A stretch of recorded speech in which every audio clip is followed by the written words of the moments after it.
दिगंबरा दिगंबरा श्रीपाद वल्लभ दिगंबरा दिगंबरा दिगंबरा श्रीपाद वल्लभ दिगंबरा। करुणा त्रिपदी पद दुसरे। श्री गुरुदत्ता जय भगवंता, ते मन निष्ठुर न करी आता।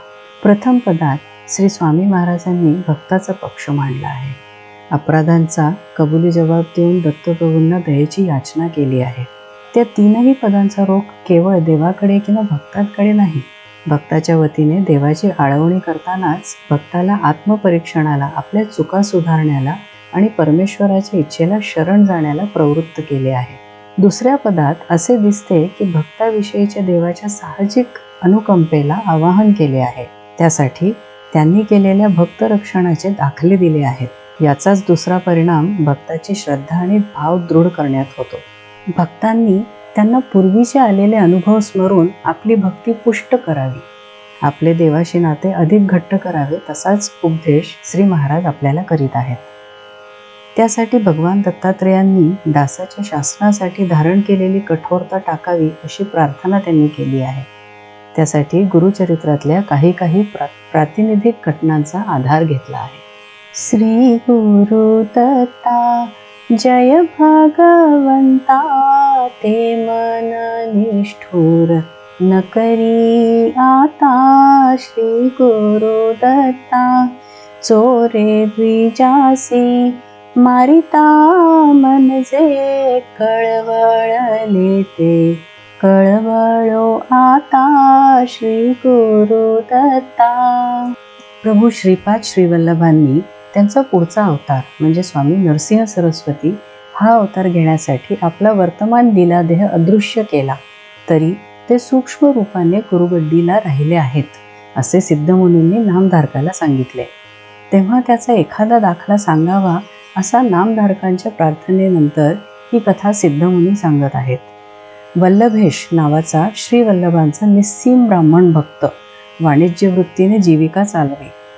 एकदा व्यापारासाठी तो फिरतीवर निघताना त्याने नवस केला की मला व्यापारात जेवढा लाभ होईल त्या प्रमाणात मी कुरुगड्डीला येऊन ब्राह्मण भोजन घालेन।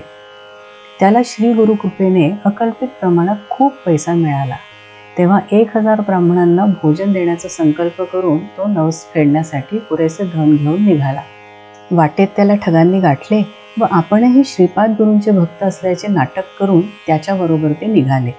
मार्गावर निर्जन ठिकाणी त्यांनी त्याचे धन हडपण्यासाठी त्याला ठार केले। त्यावेळी भक्तवत्सल गुरुनाथ एका शूलधारी तापसाच्या वेशाने तिथे प्रकटले। त्यांनी त्या ठगांचा वध केला। त्यात एक जण त्यांना सामील नसल्याने त्याला निर्दोष जाणून श्रीपाद प्रभूंनी जिवंत ठेवले आणि त्याला भस्म देऊन वल्लभेशाचे मुंडके जोडून त्या धडाच्या ठिकाणी ते लावायला सांगितले। त्याने तसे करताच वल्लभेश जिवंत झाला व त्याच वेळी श्रीपाद प्रभू अंतर्धान पावले। नंतर त्याने कुरुगड्डीला जाऊन आपला सहस्त्र भोजनाचा संकल्प पूर्ण केला। त्या वल्लभेशाच्या संकटकाळी जसे आपले चित्त द्रवले हे भगवंता, त्याचप्रमाणे आता आमच्यासाठी पाजरो। पोट शूळाने द्विज तडफडता, कळवळले ते कळवळो आता। श्री गुरु दत्ता। श्री गुरु नरसिंह सरस्वती गोदावरी तीरावर संचार करीत असता बासर येथे त्यांना गळ्यात धोंडा बांधून आत्महत्येला उद्युक्त झालेला एक ब्राह्मण दिसला। आपल्या शिष्यांना सांगून दयासागर प्रभूंनी त्या पोटशुळाने तडफडणाऱ्या दीनवाण्या रुग्णाला का हे असे दुस्साहस करीत आहेस असे विचारले। तेव्हा तो उत्तरला, मला हे विचारून काय उपयोग, माझा दुःखनाश तुम्ही कराल काय? अन्नाचा वैरी असलेला हा पोटशूळ नावाचा विकार आता अगदी सोसवत नाही, मी कसा जगू?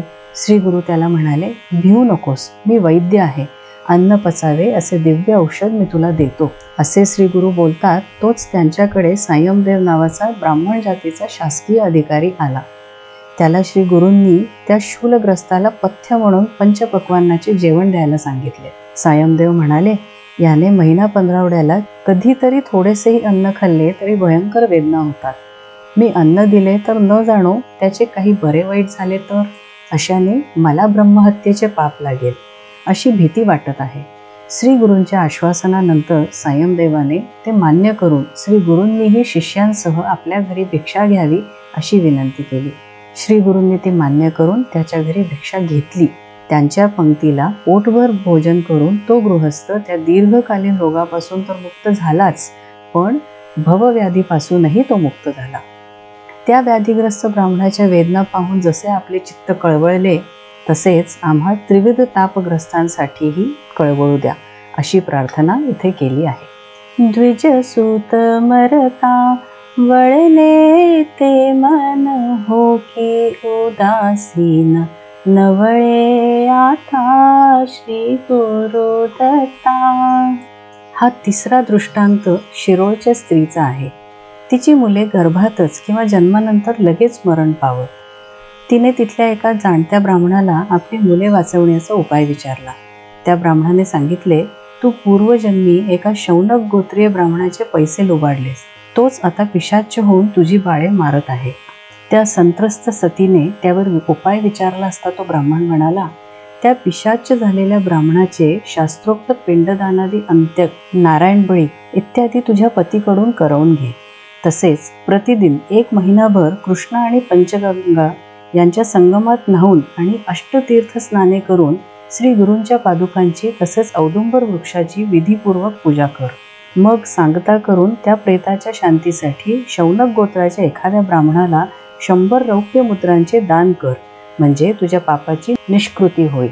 100 रौप्य मुद्रा मी कुठून आणू? मात्र 1 महिनाभर मनोभावे मी सद्गुरूंची पूजा करेन. मग तो हरीच माझे या पिशाच्य बाधेपासून रक्षण करो, असा मनोमन निश्चय करून त्या ब्राह्मणीने आपल्या पतीसह औदुंबराखाली पादुकांची आराधना सुरू केली. 3 दिवसांनी एक ब्रह्मसंबंध तिच्या स्वप्नात येऊन भीती दाखवून तिने पूर्वजन्मी लुबाडलेले धन मागू लागला. त्या भयभीत सतीला औदुंबराच्या मुळापाशी श्री गुरूंचे दर्शन झाले. त्यांनी त्या पिशाच्याला दरडावून त्या ब्राह्मणीला तिच्या संततीचा नाश करून त्रास देण्याचे कारण विचारले. तो संबंध उत्तरला, अहो यतिराज, आपल्यासारख्या संन्याशाला हा पक्षपात शोभत नाही. ह्या स्त्रीने लुबाडलेल्या माझ्या धनाच्या लोभाने मी या अमंगळ योनीत आलो. श्री गुरूंनी त्याला विचारले, या दरिद्री स्त्रीचा छळ करून तुझी या योनीतून सुटका होईल का? माझे ऐक, ती तिच्या ऐपतीप्रमाणे तुझे अंत्यसंस्कार करेल आणि यथाशक्ती तुझ्या गोत्राच्या ब्राह्मणाला द्रव्य देईल. मी तुला या गलिच्छ योनीपासून मुक्ती देऊ शकतो. श्री गुरूंचे म्हणणे मान्य करून त्या दंपतीने क्रियाकर्म केल्यावर पिशाच्याला गती मिळाली आणि त्या स्त्रीला लवकरच जुळे मुलगे झाले. पुढे योग्य वेळी ज्येष्ठ मुलाच्या मुंजीची तयारी करत असताच अचानक धनुर्वाताने तो मुलगा मरण पावला. त्याची माता डोके व छाती पिटीत जोरजोराने रडू लागली. पुत्रशोकाने वेडी होऊन ती माता त्याला उद्देशून बोलू लागली. त्याचे गुण आठवून आक्रोश करू लागली. अंत्यसंस्कारासाठी आलेल्या लोकांना त्या प्रेताला हातही लावू देईना. माझेही त्याच्याबरोबरच दहन करा, असे ती म्हणू लागली. गावातील मंडळींसमोर एक मोठेच संकट उभे राहिले. त्या बाळाचे संस्कार झाल्याशिवाय गावात चूल पेटू शकत नव्हती. ती दुःखाने बेभान झालेली सती कोणाचेही ऐकेना. त्यावेळी एक फिरस्ता तापसी अचानक तेथे आला. त्याने त्या स्त्रीला अध्यात्माचा उपदेश केला, पण तिचा एकच हेका, मला श्री गुरूंनी स्थिर म्हणून दिलेले कसे नष्ट झाले? आता त्यांच्यावर कोण भरोसा करील? त्या साधूने तिला जेथे वर मिळाला तिथेच जाऊन विचारायला सांगितले. साधूचे बोलणे ऐकून ती सती आपल्या पुत्राचे शव घेऊन सद्गुरूंच्या मंदिराला गेली. त्या शोक आणि संतापाने त्रस्त स्त्रीने तिथे पादुकांवर डोके आपटून घेतले आणि पादुका रक्ताने भिजवल्या. अशा प्रकारे तिने रात्रीपर्यंत शोक केला आणि अंत्यसंस्कारासाठी ते प्रेत दिले नाही. त्यामुळे वाट पाहून सगळे घरी गेले. ते दोघे पती पत्नी मात्र तिथेच राहिले. थोड्या वेळाने रात्री तिला झोप लागली. स्वप्नात तिला श्री गुरूंचे दर्शन झाले. ते तिला म्हणाले, बाई, का माझ्यावर रागवलीस? मी काय तुझे अहित केले आहे? तुझ्या मुलाचा गेलेला प्राण मी पूर्ववत जागच्या जागी आणून ठेवला आहे. आता तो मृत नाही, तेव्हा तू आता शोक सोड. हे स्वप्न पाहून ती साध्वी जागी होऊन पाहते तर तिचा मुलगा उठून बसला होता. ते पाहून तिच्या मनातल्या शोकाची जागा आनंदाने घेतली. ओठावर हसू आणि डोळ्यात पाणी अशी काहीशी तिची अवस्था झाली. तिने प्रेमाने आपल्या पतीला हाक मारली. त्यानेही उठून आपल्या भुकेने आणि तहानेने व्याकुळ होऊन रडणाऱ्या मुलाला पाहून जवळ घेतले आणि परमेश्वराची स्तुती केली. तेवढ्यात सर्व गावकरीही तिथे आले. सर्वांनी पादुकारूपी भगवंताची महापूजा करून समराधना केली.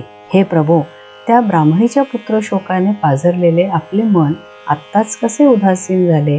हा प्रश्न श्री महाराज त्यांना विचारित आहे.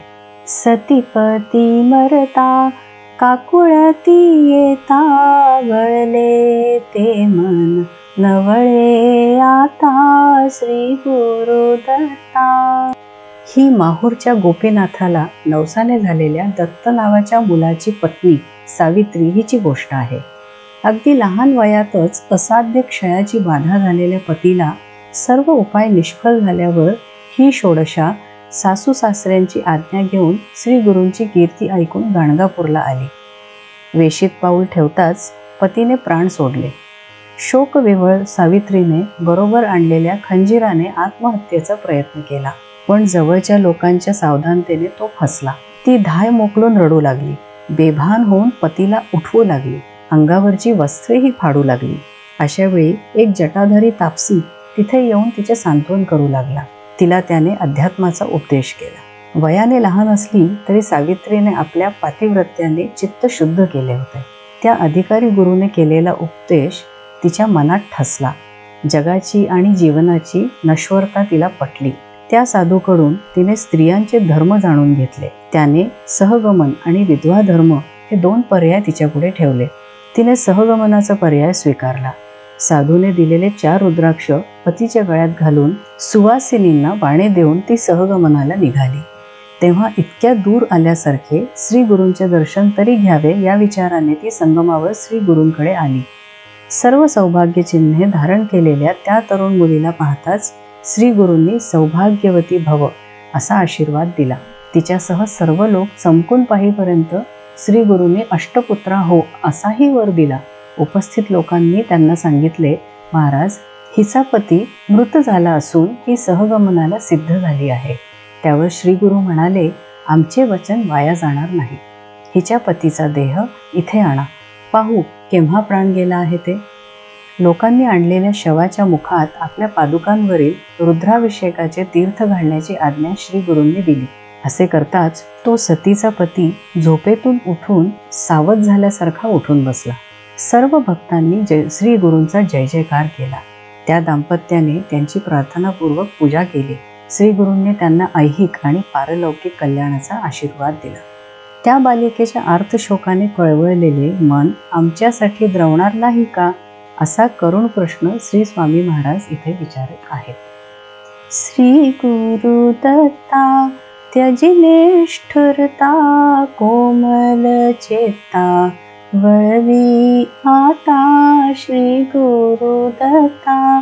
जय भगवंता हे मन निष्ठुर न करी आता श्री गुरु दत्ता. या पदात श्री दत्तप्रभूंची आर्त आळवणी आणि दत्तभक्ताच्या श्रद्धेचा परिपोष आहेतच, पण आणखी एक महत्त्वाचा पैलू आहे. तो म्हणजे श्री गुरुदत्तांच्या लीला आणि गुणांचे वर्णन. भक्ती मार्गात भगवत लीलांच्या स्मरण, कीर्तन आणि श्रवण यांना अनन्यसाधारण महत्त्व आहे. स्वलीलया त्वं हि जनान पुनासी, तन्मे स्वलीला श्रवणम प्रयच्छ, असे श्री स्वामी महाराज दत्तभाव सुधारसात म्हणतात. त्यासाठीच कदाचित त्यांनी ह्या पदाची मध्यवर्ती योजना ठेवली असावी. एकाच वेळी श्री दत्तगुरूंच्या अनुकंपेचे आवाहन, दत्तभक्तांच्या श्रद्धेची पुष्टी आणि चित्तशुद्धी असा तिहेरी लाभ यातून मिळतो. या सर्व उदाहरणातून भगवान दत्तात्रेयांचे अंतःकरण मूलतः लोण्याहूनही मऊ आहे. काठिण्य हे केवळ बाह्य देखावा मात्र आहे हेच स्पष्ट केले आहे. तरी वरपांगी कठोरता टाकून आम्हा शरणागतांवर आपल्या करुणेचा वर्षाव करावा अशी प्रार्थना करून या पदाचा समारोप केलेला आहे.